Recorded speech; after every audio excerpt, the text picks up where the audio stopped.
Welcome to Jamaica Worldwide, and today we are looking back at 2023 at some of the biggest stories that dominated headlines in Jamaica.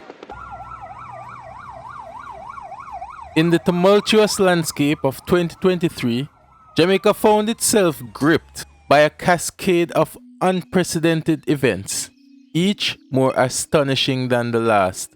Join us as we explore some of the stories that captured the country's and sometimes the world's attention and left an indelible imprint in the annals of history in Jamaica. Jamaica, I'm sorry for what me do. These are 10 of the stories that dominated the news and by extension, popular culture. Stick around to find out the outcomes and which of these stories carry on into 2024. Of course, if you are not yet subscribed, we ask that you take this time to subscribe to the channel. And yes, hit the notification bell to ensure that you get videos as soon as they are released. Number 10. 5.6 magnitude earthquake. Wow. The minister said, We are having an earthquake. Oh God. That's an earthquake?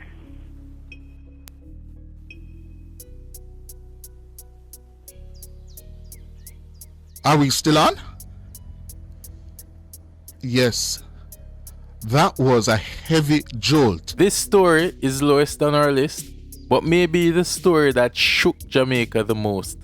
On October 30, an estimated magnitude 5.6 earthquake was felt across several parishes at about 10:57 a.m. The epicenter was located at 4.4 kilometers west-northwest of Hope Bay, Portland.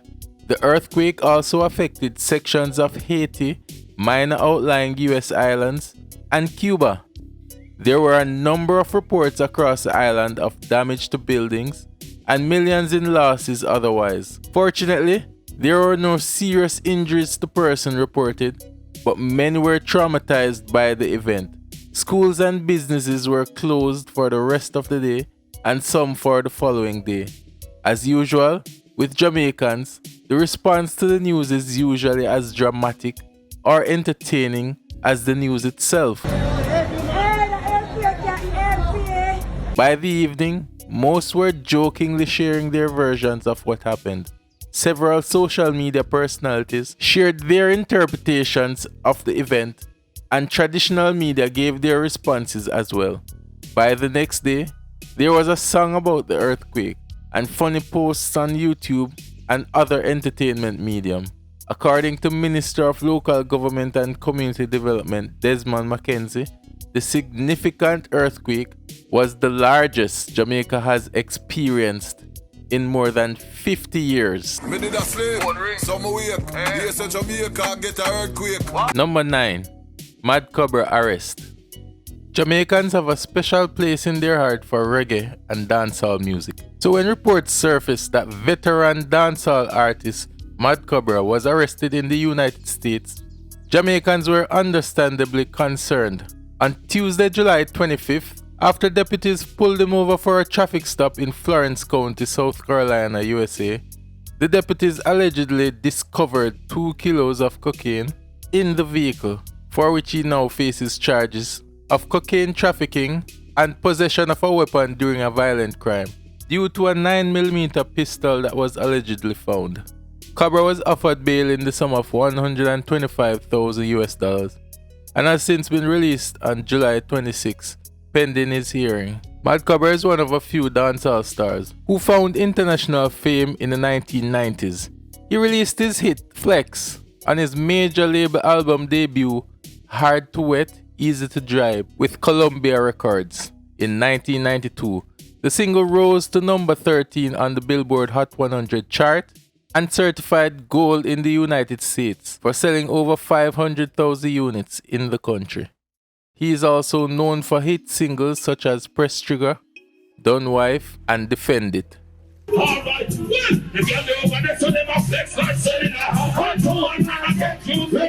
Number 8. Salary increase for politicians. For the Deputy Prime Minister, Madam Speaker, 20.1 million as of April 1st, 2022 22.7 million as at April 1st, 2023, and 25.7 million as at April 1st, 2024.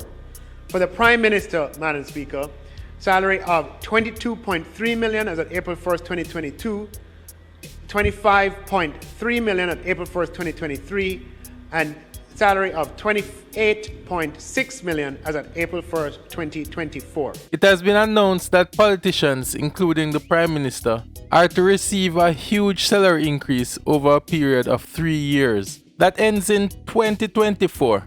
The raises, announced by Dr. Nigel Clark, Minister of Finance and the Public Service, were part of government's restructuring public service sector compensations. Prime Minister Andrew Holness will receive a salary of almost 30 million by April 2025, and members of Parliament will receive just over 14 million by that date. Under the new structure, local politicians will also see a raise, with the Mayor of Kingston to be paid 11.4 million in 2024, and the Mayor of Montego Bay receiving 10.3 million in the same year. Parish councillors will see their salaries increase from 1.6 million in 2021 to 5.7 million in 2024. Other civil servants, including police, teachers, nurses, physicians, also benefited from the salary increases, with some being in senior leadership positions seeing their salaries tripled. Dr. Clark has said the raises are necessary to attract the best leaders in the public sector. You can't agree with something like that. They will take 300%. They want the teacher and the doctor, them not business with them. I know some of the people that get the money. And better feed them when I come right to and not age. Number 7. BB Coke High student beaten over class.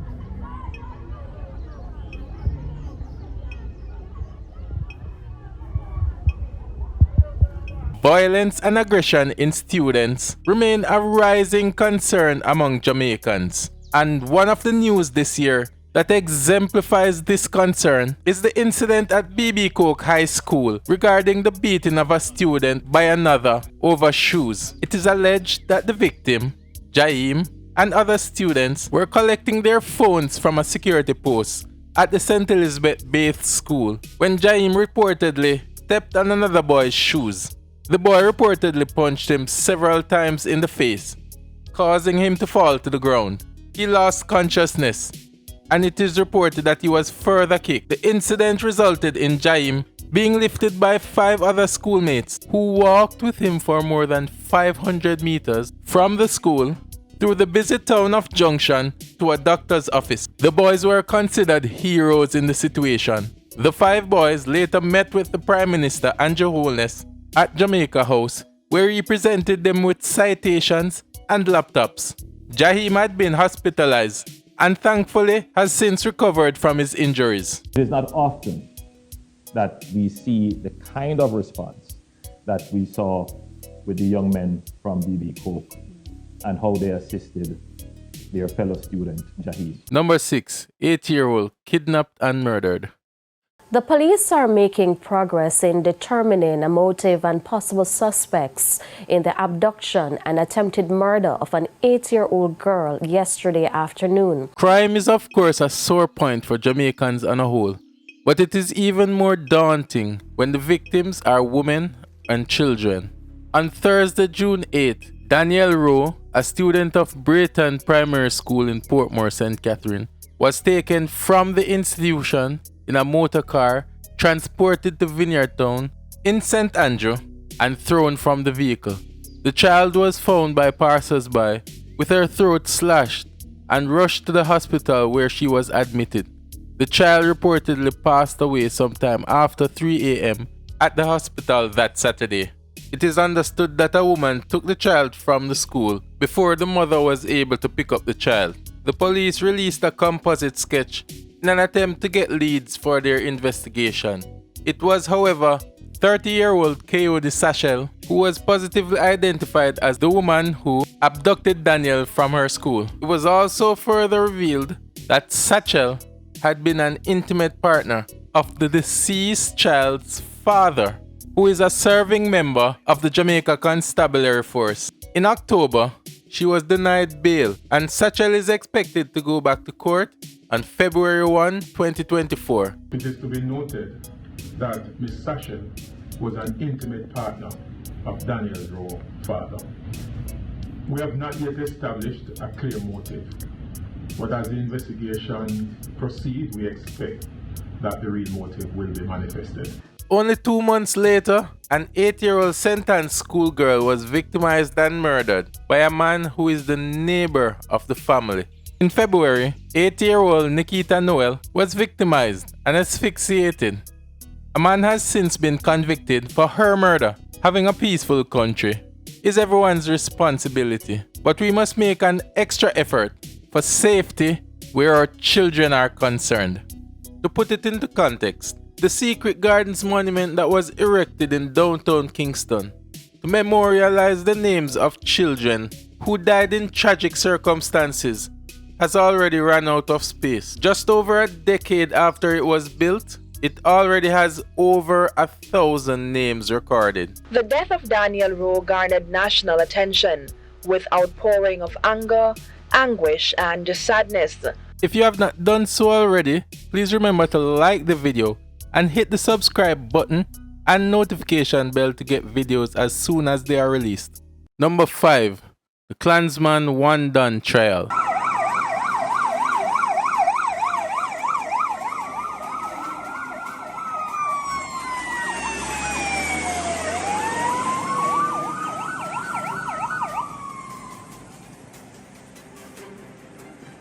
Jamaicans were full with anticipation for the conclusion of what was labeled the Clansman Trial, for which the members of the ruthless Clansman gang were put before the courts. 33 defendants were initially hauled before the court, but 17 were released, one eventually killed, the main defendant being Andre Blackman Bryan, who is the leader of the One Done faction of the Clansman organization. Is it done talking? One done, and there's no other done, any other than a Clarin done. He eventually received a 39.5-year sentence.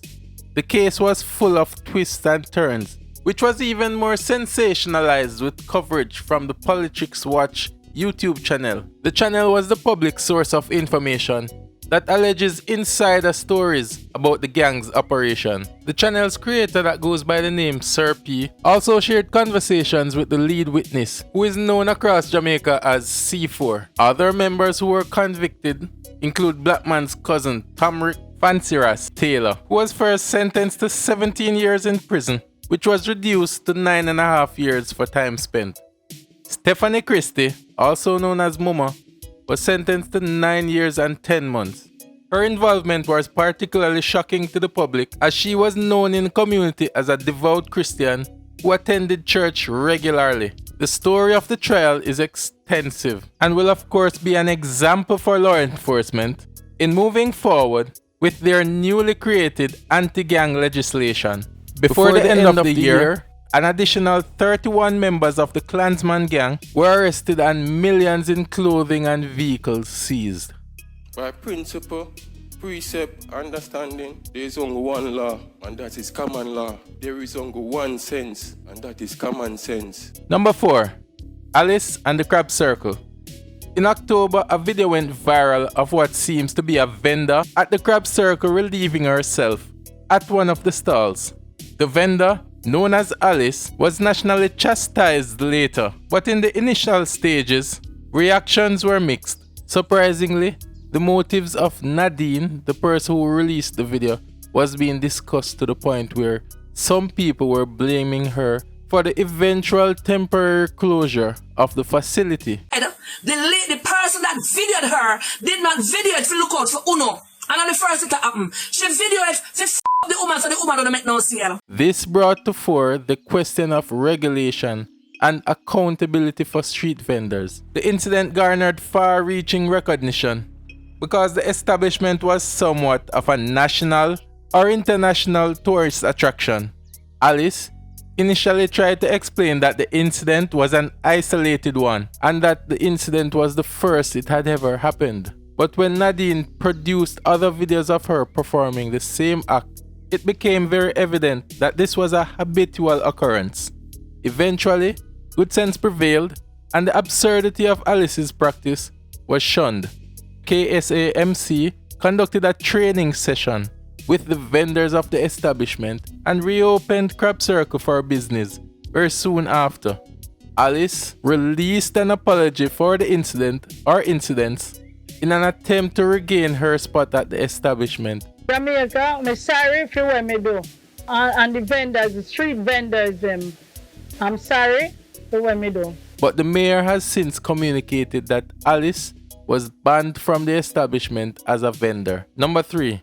The Burum Heist. Once again, members of the Burum Limited team have been left to ponder their strategies as another of their trucks was targeted by gunmen in Grey Ground, Manchester on Monday. On February 22nd, security guards of the security company Burum were attacked in a plaza in Portmore, St. Catherine, and a sum of approximately 10 million stolen. One of the guards was injured in the attack while the other died on the spot.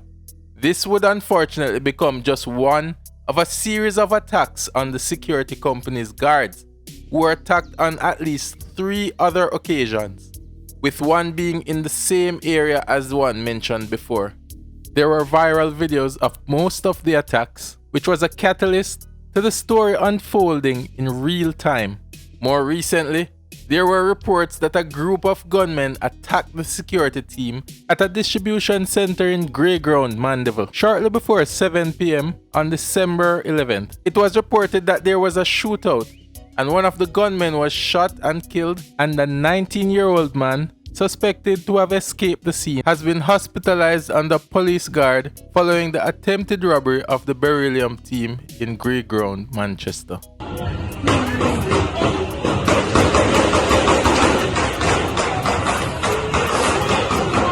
Number 2. The murders of Taisha Patterson and Soraya Paulwell.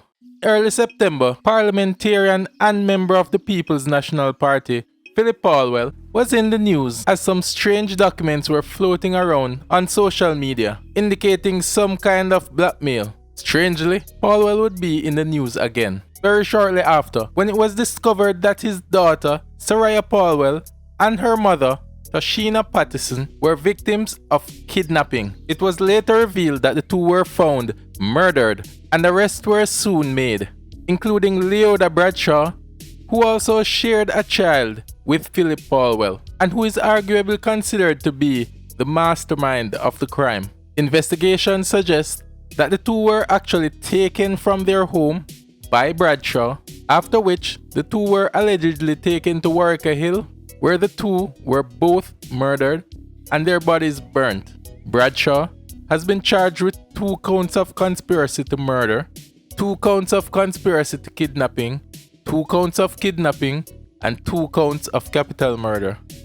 Another co-accused, Roland Balfour, a 30-year-old of a Kingston address, and who is also Bradshaw's cousin, has been charged with 2 counts of conspiracy to murder and 2 counts of conspiracy to kidnapping. 2 other men have since been convicted after they accepted plea deals from prosecutors. They are Richard Brown, otherwise called Richie, and 29-year-old Roshane Miller. As recent as Christmas Eve, the police have nabbed another individual suspected to be involved in the murder of the 10-month-old and her mother. According to the Deputy Commissioner of Police in charge of crime and security, Fitz Bailey, the male suspect was taken into custody on Wednesday, December 27th. The story is still ongoing, but there is speculation as to who is this male suspect that has been brought in, with the police being tight-lipped about the identity of the individual. Before we continue, please check to ensure that you are subscribed to the channel. If not, please hit that subscribe button and hit the notification bell to ensure that you get videos as soon as they are released. Also, feel free to like and share the video. We appreciate it very much. Number 1. The SSL Scandal. At the end of January, news broke about the investment company Stocks and Securities Limited, or SSL, that was allegedly siphoning off millions of dollars from some of their clients' investment portfolio. Over the years, there have been quite a few companies that have been found in breach of their clients' trust and their promised functions. This time around, it would be the Hope Road-based SSL. The story got even more salacious when it was learned that Jamaica's beloved 100 and 200 meter world record holding sprinter Usain Bolt was one of the supposed victims, having discovered upwards of $12 million missing from his account, leaving only $12,000.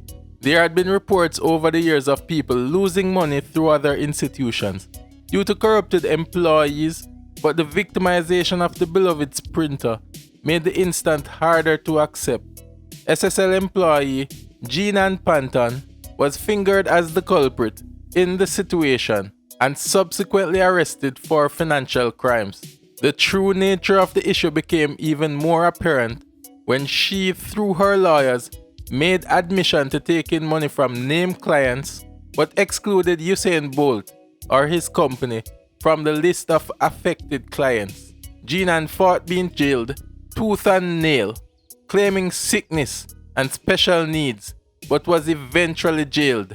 Sometime throughout the year, it was disclosed that the government would be spending approximately $14 million to support the SSL probe. Directors of the company quickly distanced themselves, and SSL founder Hugh Croskery, who was being investigated, only recently cleared by the Financial Investigations Division, FID. The saga of the SSL situation had several twists and turns. Only recently, there was presumably a break-in where laptops were stolen from the institution, among other things. The Financial Investigation Division disclosed that the probe has revealed an entrenched culture of gross mismanagement at SSL, dating back well over a decade. The situation is still ongoing, and there is still no identification as to when, how, or even if the affected clients will get their money back. For those that are saying that Usain Bolt is not broke. No, I'm not broke, but it's definitely put a damp on me, you understand? It was for my future. Nobody knows, 3 kids, still looking out for my parents, and I still want to live very well. Please remember to like and share the video.